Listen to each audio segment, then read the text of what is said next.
যাকে নিয়ে বেশি ভাবে এবং যাকে নিয়ে বেশি আলোচনা হয়, যাকে নিয়ে বেশি দুশ্চিন্তা হয়, তাকে ভয় পায়, এটা বোঝা যায়। কারণ আলোচনা যত বেশি হবে বুঝবেন আপনাকে ভয় পায়। যেমন এই যে বাংলাদেশ সিরিজ আর ইন্ডিয়া সিরিজ, আমি কখনো দেখিনি বাংলাদেশ এবং ইন্ডিয়া সিরিজে এত মাতামাতি হতে, এত কিছু হতে, এত দুশ্চিন্তা করতে, সিরিজের এই হয়েছে, সিরিজের ওই হয়েছে, সিরিজ এখানে হবে, সিরিজ ওইখানে হবে। মানে কত সমস্যা, ব্যয় বাড়ি দেবো, ব্যয় কমে দেবো, সমস্যার অভাব নাই। মানে বাংলাদেশ মনে হয় যে ইন্ডিয়া বাংলাদেশে সিরিজ হচ্ছে না, যে বিশ্বকাপের একটা ফাইনাল হইতেছে, এখন মহড়া চলতেছে। আপনার 19 তারিখ থেকে শুরু হবে ফাইনাল, কে জিতবে কে হারবে, মানে বিভিন্ন ট্রফিক নিয়ে অলরেডি আলোচনা শুরু হয়ে গেছে। মানুষের মানে ফাঁসার দান ফাল্লি গেলে যে বহুত কিছু কত কিছু হয়ে যায় এটা বুঝে যাতে ফাঁসার দান ফাল্লি দেওয়ার কারণে বাংলাদেশ এখন বহুত চেঞ্জ হয়ে গেছে। ইন্ডিয়ার টেনশনে আছে।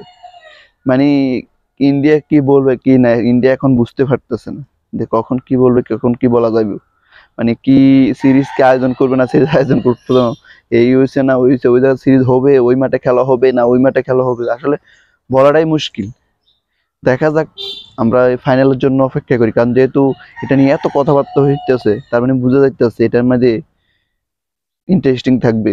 আমরাও সেই ইন্টারেস্টিং এর জন্য অপেক্ষা করি।